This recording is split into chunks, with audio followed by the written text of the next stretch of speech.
Good morning, my Libras. As promised, I will be doing a rune reading. I'm shuffling the cards, so we're going to pick a card and we're going to pick a rune or two.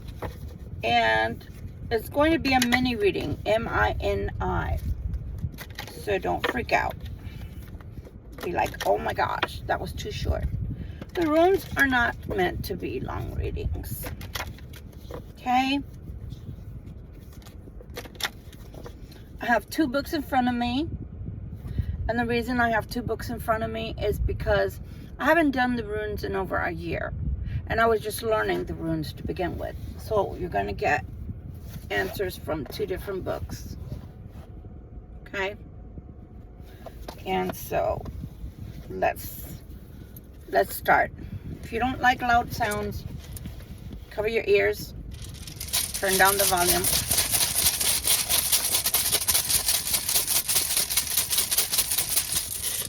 Spirit, we want a couple of runes because we want to know what's coming. You already know about my bedhead. It's a Dunkin' kind of morning, and I haven't drank any because it's nice and hot. Dunkin' Donuts makes America run. I'm going to be the Dunkin' girl one day. Just like I was the Aveda girl, believe it or not. I was an Aveda girl once upon a time because I'm an esthetician. A licensed esthetician. Let's see. Spirit, give us some good stuff, Spirit. Make it juicy, Spirit.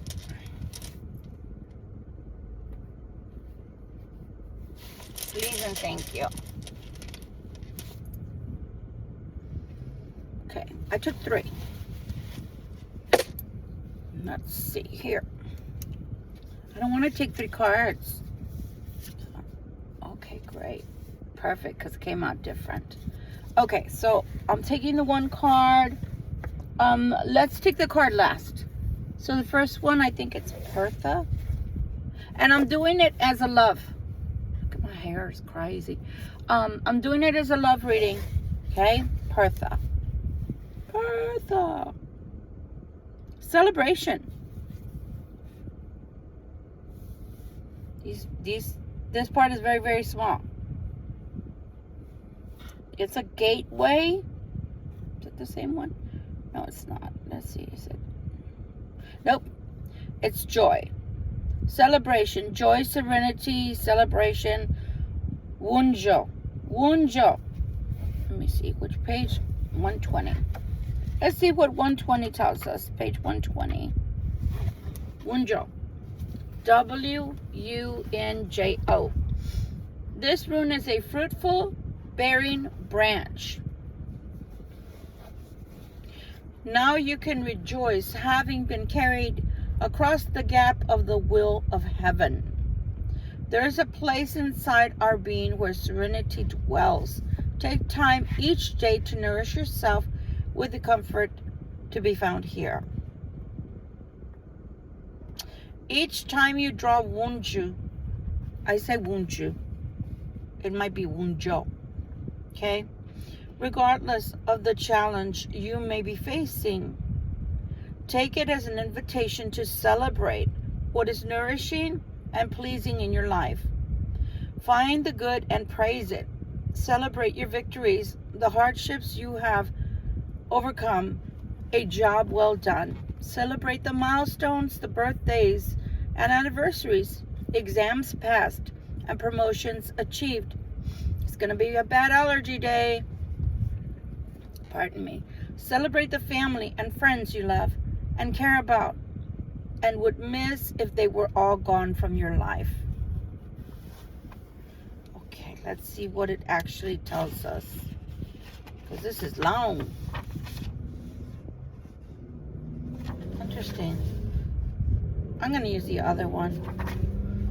Don't worry, be happy, since the present is only time in which to do that. Yeah, I have no idea.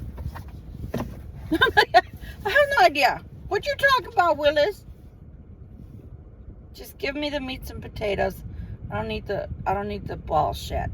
Joy also in symbols runic passages, absence of suffering and sorrow. Now that's a lot better.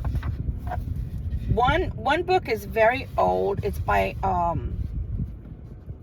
it's a hand for the use of an ancient oracle, the Viking runes. Okay, and the other one is more new age because it's supposed to be more for like being able to divine for people that are in love relationships.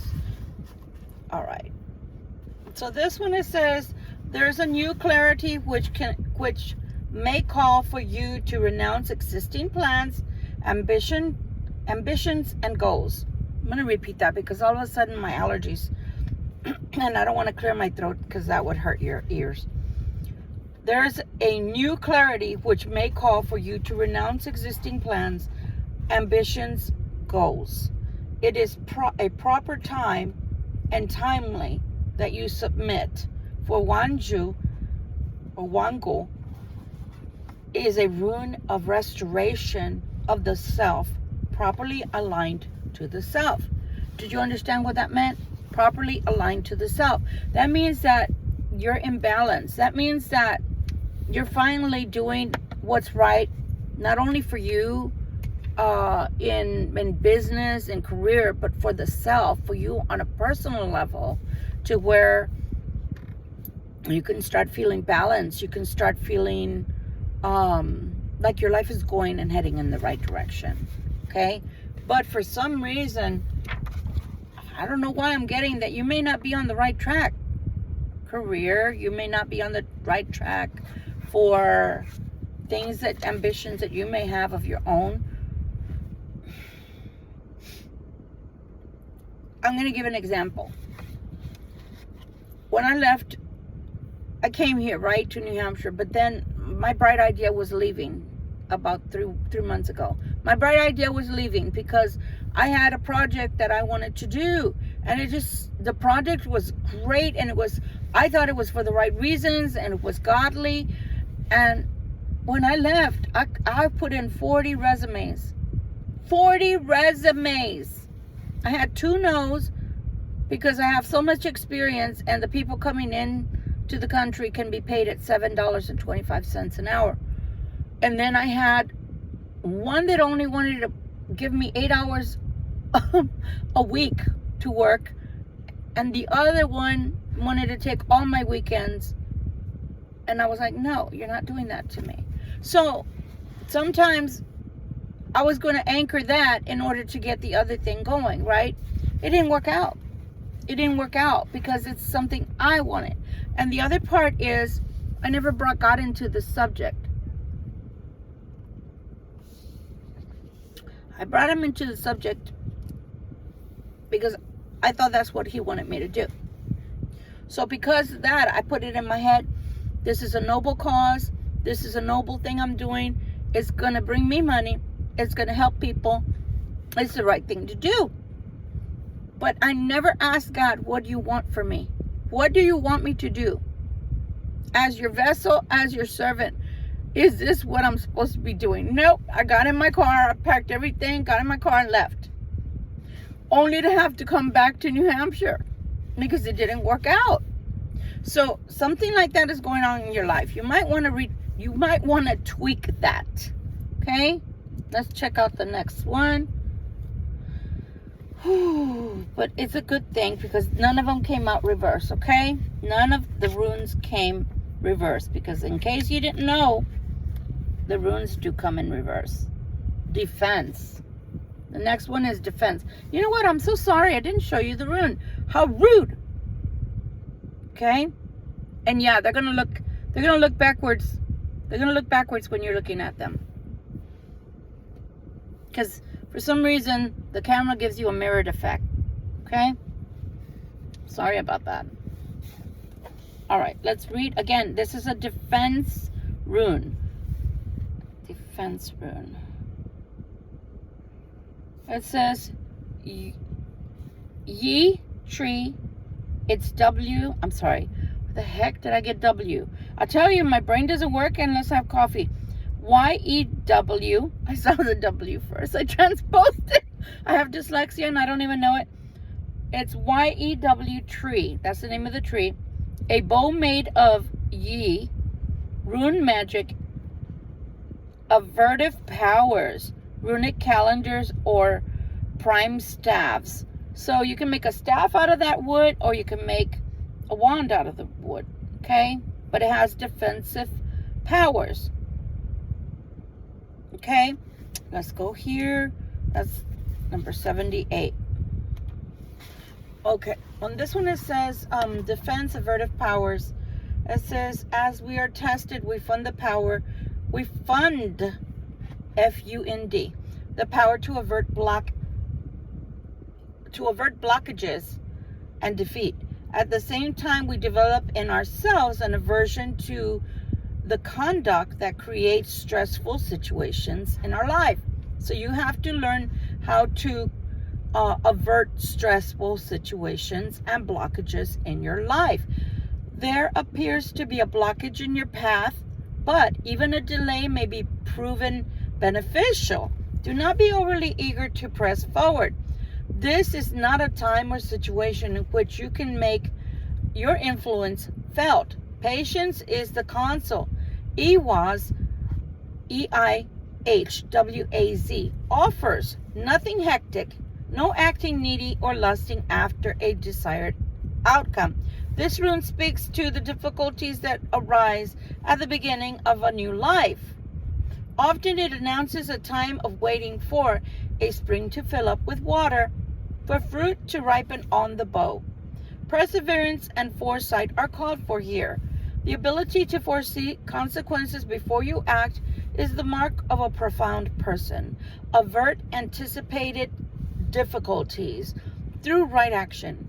Even more than we are doers, we are deciders. Once our decision is clear, the doing becomes effortless. For then the universe supports supports and empowers our action.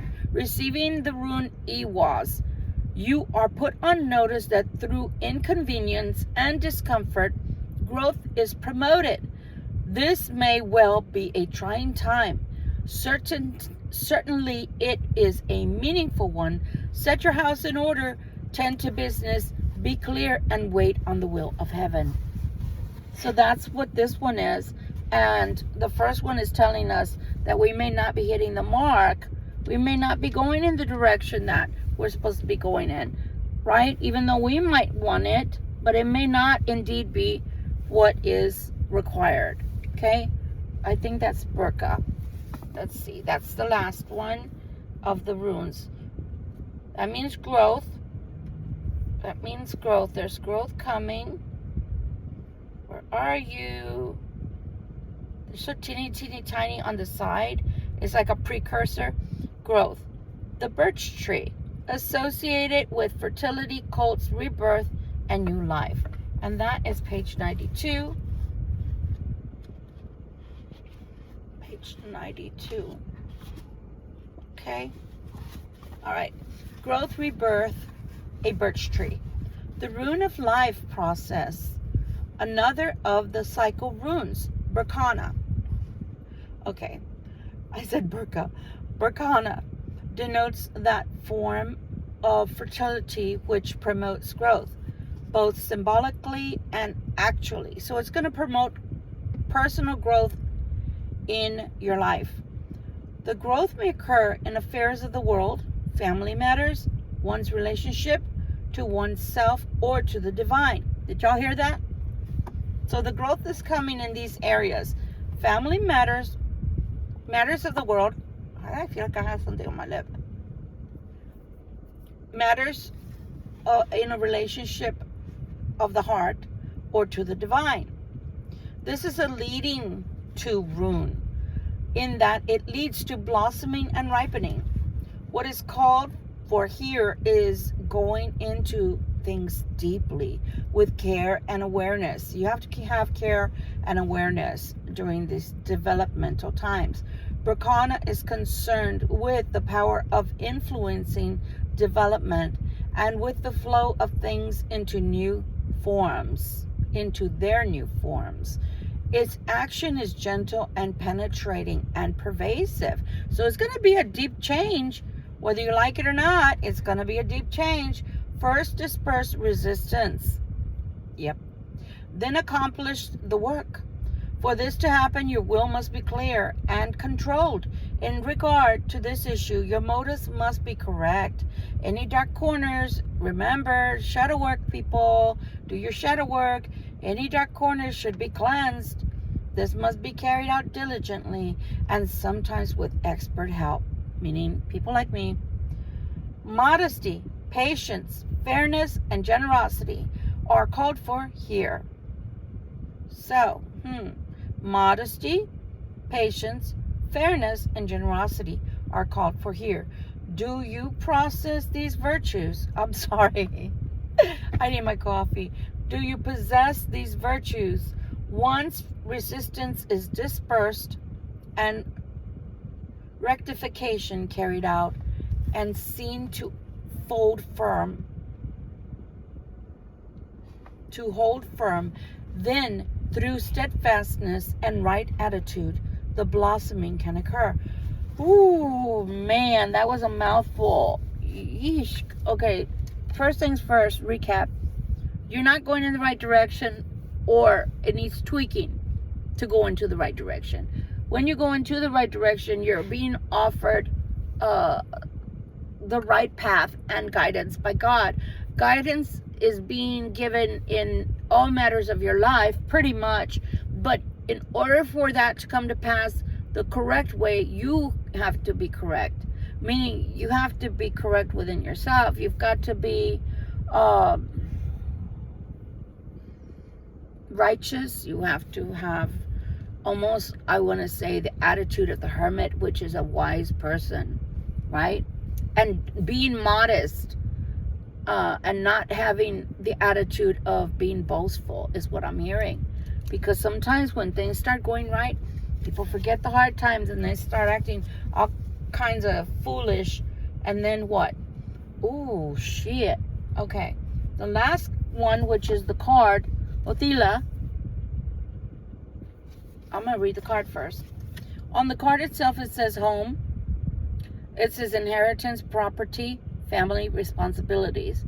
Universal truths is the spiritual meaning. Again, inheritance, property, family, and responsibilities. And then we talk about responsibilities yesterday on the reading we did.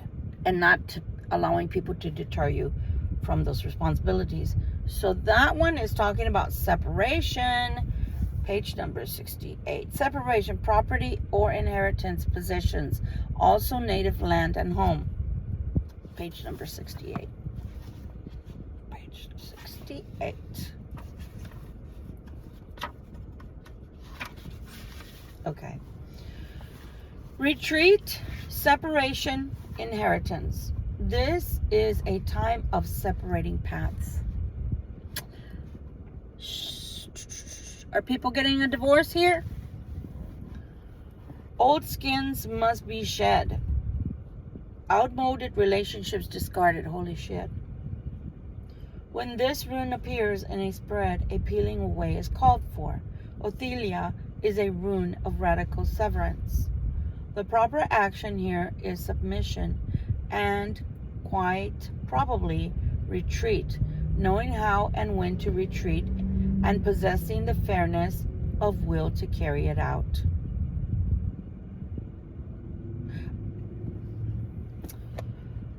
Let me reread that. The proper action here is submission and quite probably retreat, knowing how and when to retreat and possessing the firmness. I don't know why I heard fairness. The firmness of will to carry it out. Maybe through the modesty, you're going to have to be fair. Because I heard fairness, and that's not what was on the written page. So you have to persevere, and you have to possess the firmness to carry out this divorce, this separation. And it looks like it's trying to change your life. There's a peeling away. Real property is associated with this rune for Othila. is the rune of acquisition and benefits. However, the benefits you receive, the inheritance, may be derived from something you must give up. This can be particularly difficult when that which you are called upon to give up or abandon is part of your background, your cultural inheritance. Do you understand what that means? Because that is not even a thing. It's not tangible in money or property. It's more like traditions or outgrown traditions, outgrown ways that are not no longer acceptable by community or by not community. Let me rephrase that. It's no longer acceptable by society. Whatever the cultural inheritance is no longer acceptable by society. For then you must look closely at what until now you have proudly claimed as your birthright. Whether it is your attachment to your position in society, to the work you do, or even to your beliefs about your own nature. The separation called for now will free you to become more truly who you are. So what I'm getting from all of this is you're getting some help from heaven, and hallelujah for that. You're getting help from heaven. Please excuse my face. This is a face I wake up with every morning, and I love it. And so they're telling you, we're giving you the help, but the change is going to be so radical. There's a lot of cutting away. There's also things that you've got to be modest about, because even though you're being given things, you're being gifted help to figure out all these aspects of your life, but you're also being asked to get rid of things. Some of it is attitude. Some of it is the way we conduct ourselves. Some of it is people. So at the same time, there's a lot of layers that are being peeled back in this onion, if you will. And you're being asked to allow these layers to be peeled back, because they're no longer serving you, and they're no longer part of the society in which you live. I'm going to give you an example.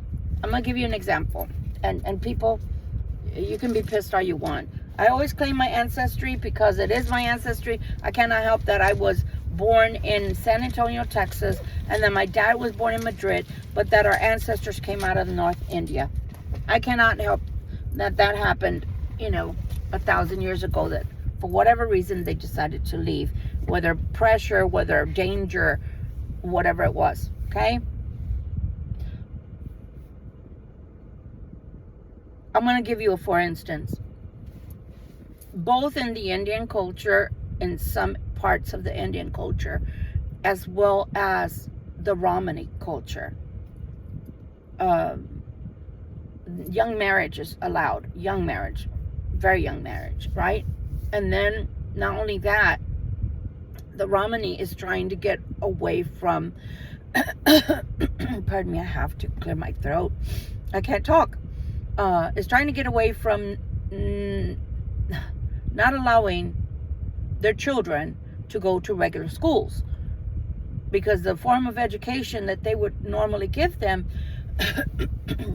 my goodness, guys, I'm gonna have to sit down a little better.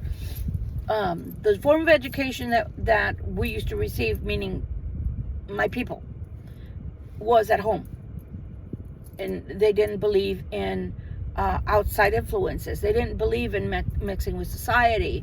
They didn't believe in marrying outside of their society, their own class, their own culture, their own ethnicity. Little by little, that's all being gone away from. But the same thing remains with the Indian culture in general. They don't believe in marrying outside of their ethnicity. They don't believe in and I'm gonna say that as a tradition, but I'm gonna finish off with this.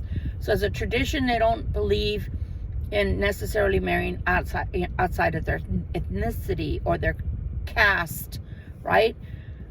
And so they have arranged marriages. because of that, that is, yes, it's a tradition, but it's outworn. Same with the Romani, not allowing their children to go to school for higher, to educate themselves, and only allowing them to go like to third grade or sixth grade or something like that, and then not really allowing, for the most part, when they live in antiquish type ways. The times of antiquity are no more. So those things are not necessarily good. What do you see nowadays? You see people intermarrying. The young man J.D. Vance is a good example. His wife is Indian, but he's a white American. So that's being done away with more and more, because it's not about keeping yourself small, and it's not about keeping certain things intact that don't serve us anymore as a society. Why do I say that? Because that's modern day segregation. And if you're falling in love with someone, or you have fallen in love with someone that's outside of your caste or outside of your ethnicity, then that's not a good thing to remain in that type of tradition. Same thing with, the Romani and formal school, formal education. That can't possibly serve your children in the long run. Because if you want them to become something, how are they to do that in society? And then let's just put it in other terms, because I love my people. Please don't take me wrong. I love the Rom people, because that's what I am, regardless of whether I'm part of that society or not. How are people going to look at us differently, right? If we don't allow for us to become normalized through society. So some things are good for you to keep, like, I don't know, having a good spending habits, having a good heart towards, your fellow man, being a husband that only wants to be with his wife and doesn't go and, a woman that's traditional or non-traditional, but it works for both of them. Things like that, things like that. But the other things that need to be done away with, not necessarily all at once, but they do in many instances have to be done away with. Can you imagine marrying somebody you don't even love, or you think you're in love with them, but then as the years go by, you don't even know them? So those things are not good. So again, those are just examples, but coming back round robin, is we're just looking at a whole. As a whole, you're being told your life is going to change radically. You have severances that you've got to have in your life. God is about to sever things in your life. There might be properties as well as relationships. I don't care if it's a marriage, it's going to be severed.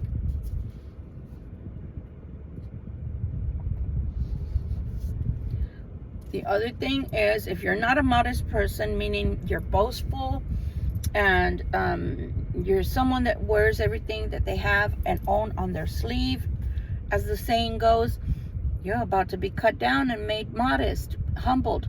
Don't force the hand of God to make you humbled, because when God humbles you, oy vey, okay? But for those that heed this warning, everything will go well with you, because you're not going to tempt the hand of fate, which God is the hand of fate. Okay? Don't do that. Don't do that. Y'all see how Asian I look in the mornings? COVID. Yeah, I did say the COVID. Sorry. It took some of my eyebrows. It's okay. I guess I'll just have to put some, nice stuff in. Actually, they grew back a little bit, but they're so light. Like, I don't understand that. My hair grew back very, very light. very, very light. Very, very light. So in the mornings, I look like I don't have eyebrows. But yeah, make sure that you don't make this severance even more severe than it has to be by non-right action. If you temper yourself and allow yourself to be corrected by God, course corrected by God is not a good thing. I can tell you by what I disclosed, having to put, you know what, this time I said, God, I'm listening to you. Where do you want me to go? He said, go back. I said, okay, but I'm not taking all that crap with me again, and I'm not paying for a storage that I'm not even using. I gave away the rest of my shit. All I brought was the clothes, because I love shoes. And I know I couldn't get them here. That's the only thing about New Hampshire, is they don't have nice clothes. But unless you go to the, in Merrimack, I think. But those are all the ritzy clothes, which I had back home. So I brought them with me. But do you understand what I'm saying? Sometimes the severance is, okay, I had to get rid of all my shit. I had already gotten rid of the majority of my stuff. I gave expensive furniture away to a friend before I left the first time. And then I just had like pots and pans, flatware, cooking stuff. I had a beautiful little bench that was made out of wood, and it was beautiful. It was like antique-ish. I had kept that because it was small enough. I had my massage table that I used for Reiki. I had machines because I'm a skin specialist. It's all like Goodwill in San Antonio. Because I was like, you know what, God, whatever you're bringing into my life is so much more important than anything I have to give up. So, F it. And you get a car, and you get a car, and you get a car. Because I didn't need it. Because I know that what God is bringing into my life is so much more important than anything I had to give up. Okay? So sometimes you've got to look at things like that you think that your life, let me put it to you this way. I know people that come to America and still want to live the way that they did in their country of origin. When I went and lived in Germany the first time, I was so shy. I did go out into the economy, and I would purchase things, and then as soon as I immersed myself, probably going into like 6 months into the time I was there, I started learning about the language, right? German language. I started learning how to purchase things, and I started shopping in the economy, and that's where I would take my kids. I wouldn't take my kids on post to the commissary, except for maybe meats and things like that. But in general, my kids grew up in the German economy. They learned about the culture. And that's what you're supposed to do, is you become like the people that you're wanting to live amongst. So that means you got to leave some of what you learned or some of what you were behind. The second time I lived in Germany, I was a little older and I already knew what to expect, and I was immersed in it, and I loved it, and I went everywhere. Suffice to say, got in my car with a map, and I traveled all throughout Europe. Not as much as I'd want to, but I did travel all throughout Europe. And so I was ready to be like the Germans, because I wasn't living with the Americans necessarily unless I went on post. So my thing is, what I'm trying to say is, you're trying to live the American way.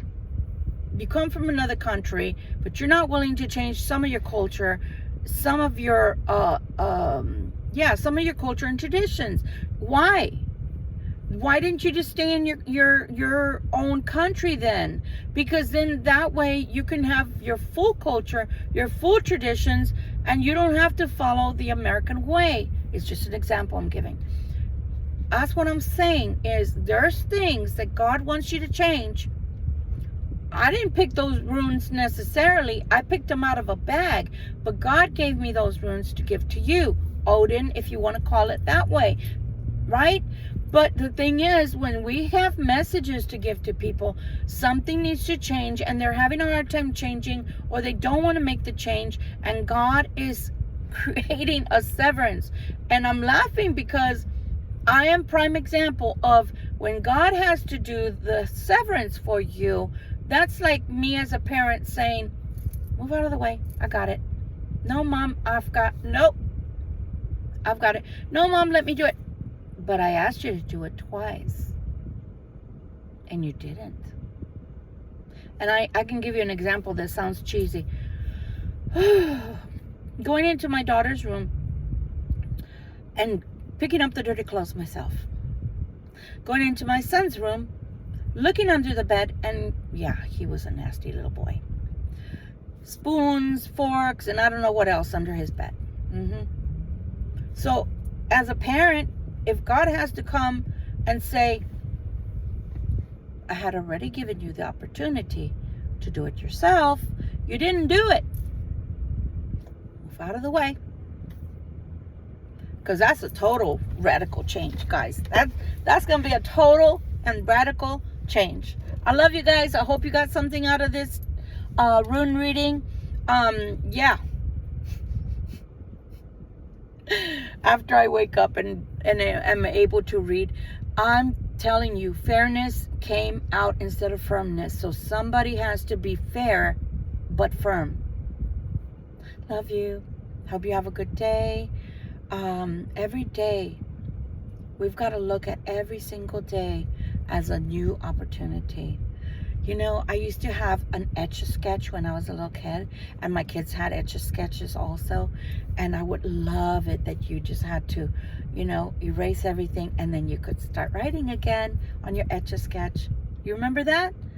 Look at life as an Etch-a-Sketch. Every day is a powerful new time to start something new, and it doesn't matter. You think I didn't make mistakes in my youth? Of course I did. I had no experience. But today is a different day. You're not the same person you were yesterday. And you may not be the same person tomorrow that you are today. Every day you have to strive to grow, to change, to have a more powerful severance of what you did today may not serve you tomorrow. What you did today, you may see tomorrow did not work quite well.